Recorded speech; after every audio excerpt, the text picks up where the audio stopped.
Just to let you know, there are some, we spoke last night, and there's some of the videos that we went through with the kickbacks and the broomstick that are going to go onto the arbiter soon. And so he wanted me to do videos on side headlocks, because apparently I know that we're several weeks, a couple weeks from regional, several weeks from nationals and conference championships, and then obviously the Division I nationals. So I did some videotaping here nearby my home, and somehow I did it on slow motion. Others I did on regular speed. So I figured that out. And then when I went to Rutgers this weekend, I took advantage of being there and doing filming again. So I'll do that right now. Craig, can you get it all ready for us?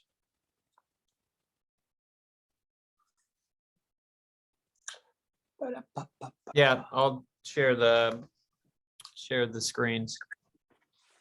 Joe, I sent you that link, by the way. Yeah, I got it. All right. Yeah, I got it. All right. I can definitely pull that up if you want. It's a clear, perfect example of what we talked about. You might, if you're gonna put some kickback stuff up on Arbiter. Is that what you said? Yes. Now, I sent him 2 clips. He wanted 2 clips. And one of them was the broomstick, and one of them was they were all legal. What he's going to put. Okay, well, here's a really good example of an illegal one. Okay. You want to see it? Sure.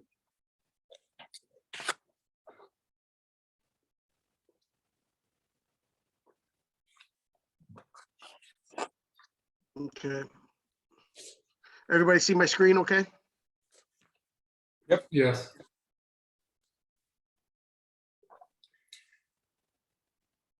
No, I already saw it. Absolutely.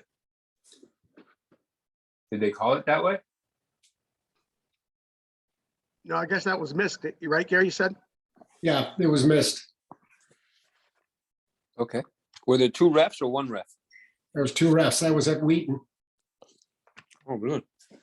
And it wasn't me. And it wasn't you. Okay.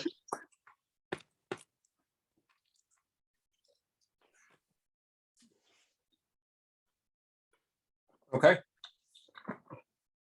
Did everybody get to see that? I'm assuming yes. If you don't say no, then I'm assuming yes. Okay. So can cool. you paste the link in the chat? Yeah, 'Cause well, it's a little choppy on our end. yep, no Yep. problem. Thanks.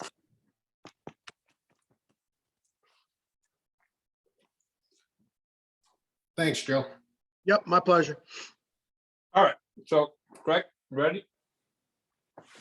Yep, ready to go. I'll start with the definitions one. Okay, cool. All right, everyone can see my screen with Rutgers Matt. Yes. All right. We're going to demonstrate side headlock definition, side headlock. Here we go. We got a side headlock. We got the arm pinched around the head. Then we have the far side headlock. Same thing on the opposite side of where the wrestler's at. Then we have a 3/4 Nelson.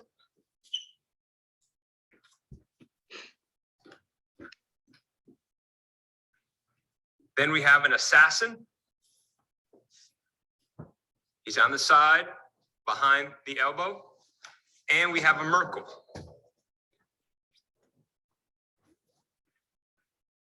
And these are the positions that we will start side headlock count. Okay, anybody have a question on that? Because I have 2 questions already. I have one. You have a side headlock situation? Who's speaking? Joe Pantaleo. Yep.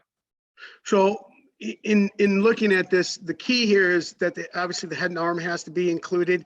and the positioning of the body, right? Either we need to be behind the person or alongside the person, but not out front of the person. Because an assassin out front is nothing but a front headlock. So the positioning of the person's body makes where we're going to make that count happen. Correct. Joe, thank you very much, because that was one of my questions. I wanted somebody to come up with it. I have two other questions. That one of the other two questions is probably not going to be caught very quickly, and hopefully it is as we go through it. But I'm hoping to test you guys to see if you can figure it out. So, Craig, can you go back to the assassin, please?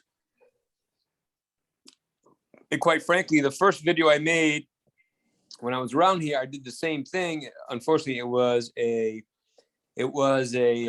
slow motion, but I did demonstrate side headlock. I did go over the front headlock. Let's go to the assassin. There we go. Okay, so the difference between a front headlock and an assassin is basically, you see that left knee of the top wrestler, he's behind that shoulder and elbow. Okay, he is wanting to turn this guy, right? As opposed to what a front headlock is just a traditional front headlock. We will be very straight and not perpendicular as this guy is right now. Okay. So does that answer or clarify what you just said, buddy? Yeah. So I actually called two coaches about this.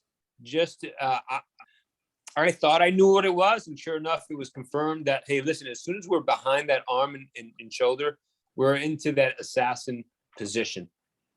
Okay, that's where we should start counting. Okay. Any other comments, questions? No? Okay. We'll go on to the next one. We have a side headlock situation where Ray Santiago is going to start the count, and we're going to move toward a near fall criteria, and that's where we stop counting. Go. 1, 2.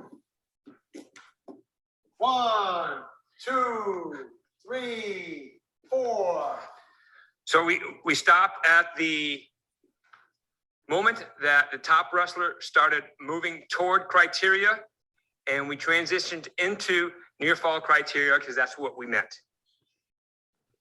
Okay, it's extremely important to know that those words that I'm using, okay? And those words that I'm using, I confirmed with Tim, because that's exactly what he wants to use. We are moving toward criteria. We are not at criteria when we stop. Okay. Now, this is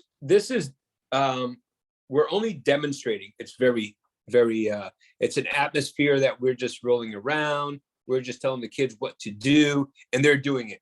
Okay. In a real life situation, you will have to use your wrestling IQ to determine what point of moving toward criteria. I'm not going to give you, and I cannot give you a black and white answer as to when you feel that guy's moving toward criteria. What I can tell you is that if he has a side headlock and he moves up and down with it, trying to turn the guy, well, no, we're not moving toward criteria. As you saw in that video, we were moving toward criteria, and that's why Ray stopped. The second important item there that we wrote at the bottom is when I was filming, it became apparent that swiping a side headlock count and swiping near fall count is very similar. Now, I just had Ray do, if you recall, he was doing the count with his red, and then he started doing the near fall with his green.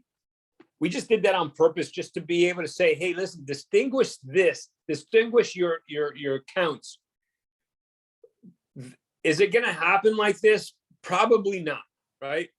However, and again, I'm stumped here. Even telling you right now, I'm stumped on how to be able to distinguish how it's going to be. But you in your mind, you're going to have to know how to convince, or I'm sorry, not convince, but describe to the coach when he's taking you to the table, at what point you stop counting for the side headlock and started counting for the near fall. Okay. All right, next one. Top man is going to take a side headlock. He's going to start bringing him or moving him toward criteria where the bottom man is going to stop motion. Referee Ray is going to start the count and then stop and then resume since the top man has stopped moving toward criteria. 1, 2. 1, 2, 3, 4, 5.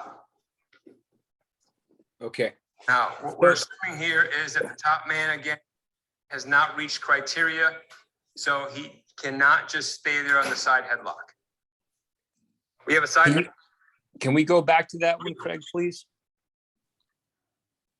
And let's get to the point where he has stopped counting. So we stop at 1, 2. Okay, stop.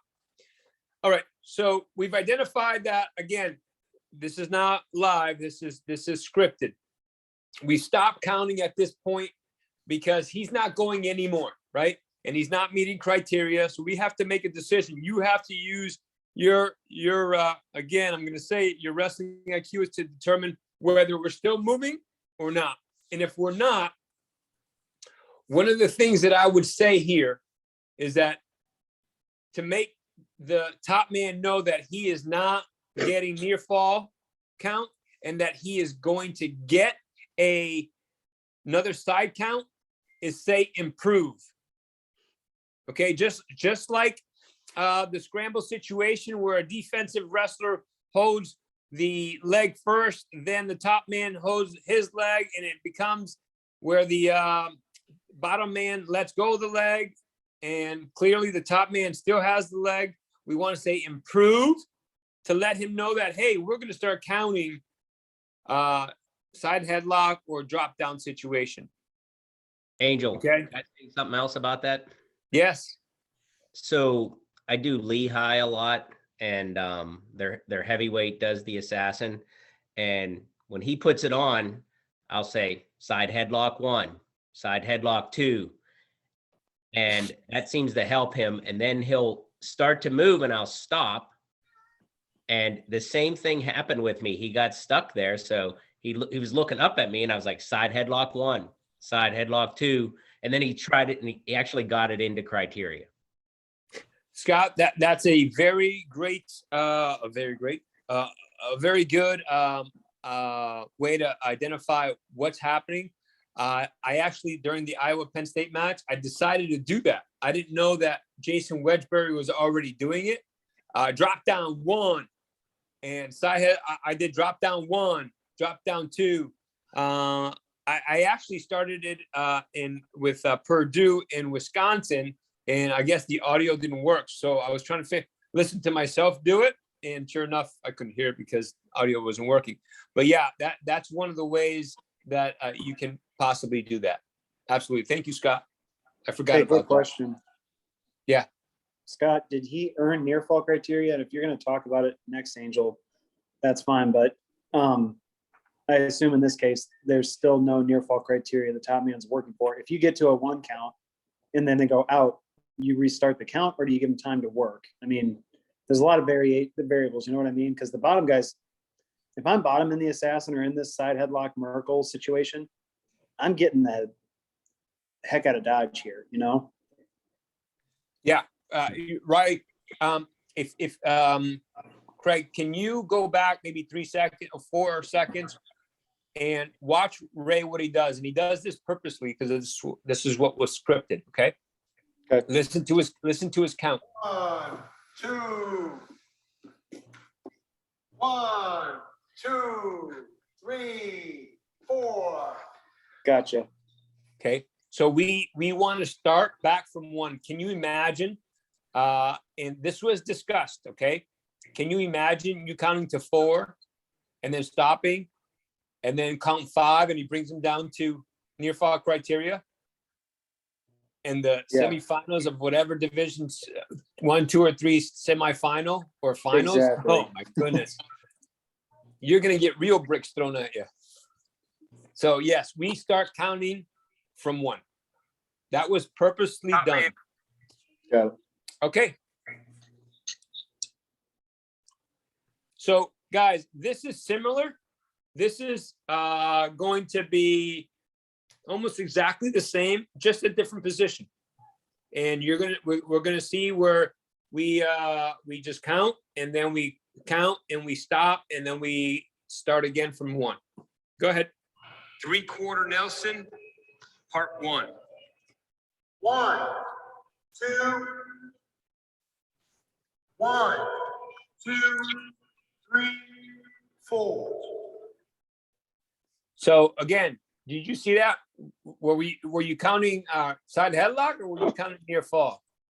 So I would again go with what Scott had indicated before, that we could possibly, nothing in the rule book says we can't do it, to announce side headlock or near fall 1, 2, 3, and so on and so forth. I know that when I tried it with Purdue and in Wisconsin, I actually tried it at home first, and I timed myself, and I actually got pictures of the time, and I was 4.9, 5.01, 5 seconds on the dot. So it helped with that full second.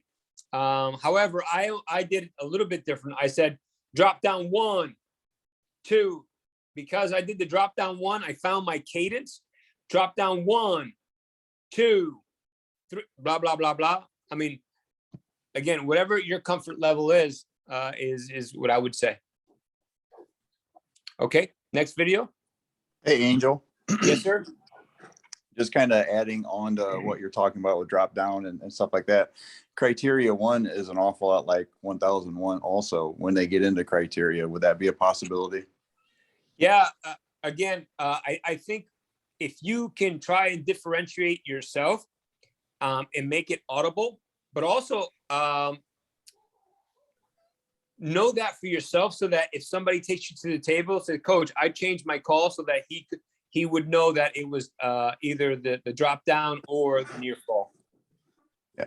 Something else too, mechanics wise, I know you're big into mechanics. Could a possibility be when you actually get into criteria, you could use maybe something to differentiate criteria, but also something I use to help with the 1001 would be touch the mat and then do the up swipe. That would be criteria, whereas a side headlock could be just a straight from chest out. That would be something also. Yeah, like I said, I know a couple. John Nath comes to mind. He does that tapping thing. I don't do it. However, again, something to differentiate your count from near fall to the count. So again, there's a wide variety of ways you can do it. The rule book doesn't say that you need to do it one way. Obviously, we don't want to start inventing things, right? I'm not a proponent of that. However, I would say differentiate it somehow so that you can be able to verbally tell the coach what you did and what and how you determined it, right? And maybe you won't be able to, other than, hey, you just got to believe what I just said. And obviously, video review will probably determine that as well. But if you don't have it, I like Scott's idea. I used it. Okay, next one. 3/4 Nelson. 1, 2, 1, 2, 3, 4, 5. Like I said, same thing. Okay. Okay. Oh, hold on. The second question that I was hoping that somebody would ask Does anybody have any questions about the 3/4? Dig deep. Somebody should ask a question possibly. Can you go back to that position, Craig, please? Okay, roll it back. Top man is going to take, we have a side. Top man is going to take 3/4 Nelson, part 1. Here we go. Stop it right there. 3/4 Nelson. Pause it right there. Anybody have a question about this?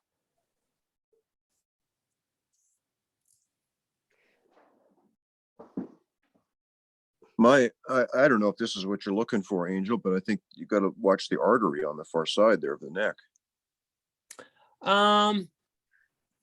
That's not what I'm looking for, but possibly, yes.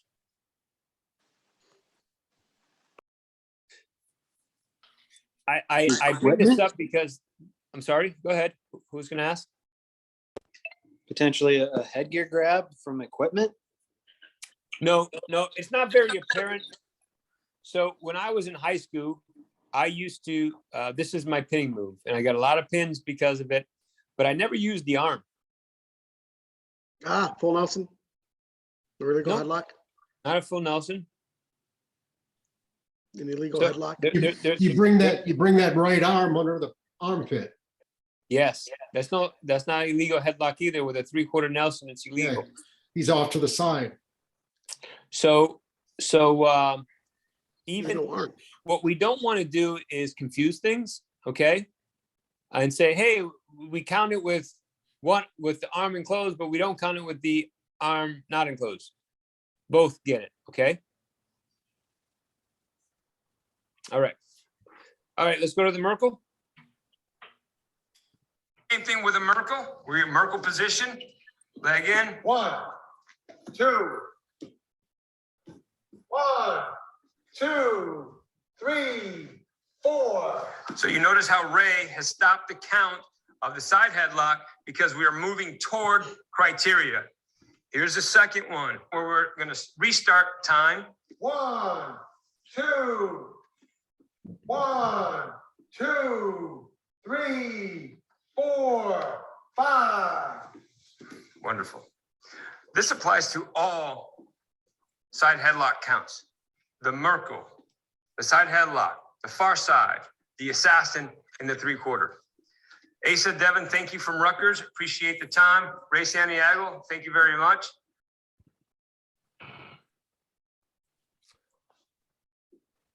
Any questions, guys? Today was pretty simple. We just wanted to make sure that we express that as we're moving toward criteria, we stop counting. Ironically enough, I did this video. I did some of these videos on Monday last week, not this week, Monday before. And then when I found out that they were slow motion, I decided to do it on Sunday at Rutgers. However, I was with somebody on Friday, and sure enough, it happened just like what I'm showing. The opposite happened actually. The person counted, and as we were working, we just kept counting.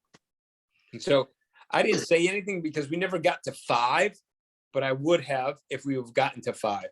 However, later in the evening, when we were done, I showed them video of what I had done on Monday, and that I told them I would be doing video on Sunday, that this is not a position that you would continue to count if we're moving toward criteria. Okay, and Tim wanted me to share that, whether some people are here or not here. Tim really wanted me to show that with everyone, so that as we get to postseason, everybody's clear of what to do or what not to do. Okay. Anybody have any other questions? If not, I have a question. There are some guys here that I've been here every week. I appreciate you guys more than anything. I appreciate the guys that tune in afterwards because they have a match. So We have 2 more weeks. I spoke to Craig about this the other day. Next year, I think maybe we'll do it every other 2 weeks. Every week gets a little bit busy for me with having wrestling, a job, and 2 dogs, blah, blah, blah, blah, blah, right? So maybe we'll do it 2 weeks. And I could do bricks next week if people wanted to, but I'm wondering, does anybody want anything other than bricks? Because I'll be honest with you, a whole lot of people don't do bricks, but for those who do, will be helpful, especially for regionals and national championships. I say we go. I say we go with the bricks. Okay. Yeah, nothing wrong with the bricks, but I'd like to add one more thing to the schedule. Is one more of these after the NCAA's, because a lot of things happen there that just become questionable for those that aren't there. I would love to have another meeting after the NCAA's and all the explanations that came down from reviews and things. Okay. Eric, I will try to get that information. I'm not privy to it as we make a phone call now and they make a decision. We hang up and we go on. The information we do get is the ratio of what was reversed and what wasn't. Okay. Now, last year I was in a position to say, hey, can I get a video of all the videos that were reversed and reasons why? Now that I'm in a position of executive director of the MSWA, maybe I can go ahead and ask Tim, hey, maybe I can get that and maybe we can share it, right? But understand that it'll probably take a couple weeks. But I know I'll take this time and this platform to let you know what we will be doing. Okay. So after nationals, I'm going to meet with the board, and basically my intent is to identify what we need to work toward 2022-23. And remember, when I got this job, I tell everybody, hey, I just wanted to get a season. I got it 4 or 5 weeks before the season started. I didn't know what the heck I was doing. I know how to officiate, guys. I know how to run a company. I didn't know how to run an association. So, hey, I've gone through some growing pains here. And so hopefully next year it'll be much better. But some of the things that we're going to work on is cost, right? I've already spoken to some coaches. And we're going to try and get some coaches to have their buy-in of increasing or having a standard, not necessarily increasing. I hope we can increase, but having a standard across the board. We have a D1 ref that did a D3 match and he was paid $150. Listen, I think we should get paid more, but that's not the reason why what I'm going to give. Oh, I think we should get paid more. There's other reasons behind that. Also, maybe a restructuring of the board, and then communication with the coaches heavily. So again, remember this year, I was just about putting out a product, and next year I'm going to try and mold it just a bit. Okay. So it can serve us all. In regards to officiating. Just to go deeper into that, the structure of pricing is the number of refs that go to a tournament. So for example, I see Gary, Eric, Craig, Josh, and Scott on my screen. So that's 1, 2, 3, 4, 5, and myself 6. Okay. If we're ready to go to a tournament, and listen, I call out an hour before, the norm is to pay the 5 officials and that's it. No. The budget was for 6. We're going to split Angels up with the 5 that were there, because what happens? They have to work harder and work more. Okay. Whether it's $50 more, it's something more, rather than saying, nope, Angel didn't show up. He doesn't get paid. You guys still get paid that amount. So that's one of the things that was a pet peeve this year. And we were able to be successful, Gary and I, talking with some coaches when that happened, and they were very receptive. Nope, yep, hey, and those are the words I use. You guys budgeted for 1,500, whether it's split by one person or 18 people, it's 1,500. again, very receptive coach. He agreed and we moved on. So that's one of the things that I'd like to put in as well, that, you know, you're not going to get shafted because somebody gets sick or somebody does something, especially with COVID, right? The day before. So those are some highlights of what we're going to do in the coming months after Nationals. So the second question to that is, do we want to do it 2 weeks from now? Because what I said is I do it to the end of April. Or do we want to do it next week? We can do it 2 weeks. I mean, just FYI, and I want to say thank you for everyone for putting these calls in. This is really adding value. I do go back and rewatch these. Angel, as far as your other question, any time frame is fine with me. Okay. Anybody else? Any time frame. Yeah, whatever the schedule you come up with that fits best for, you know, the guys that are the busiest right now, you know, that'll work. Okay. And thank you, because I was thinking maybe in 2 weeks, because sometimes these sessions go long and I only have a small amount of time with two wrestlers. You know, they want to get back to their dorms and do whatever they need to do. So the coaches give me that latitude of using them for a half hour, and I can't do everything in a half hour. However, if I get it all done, I think the bricks is going to take 2 weeks, to be honest with you.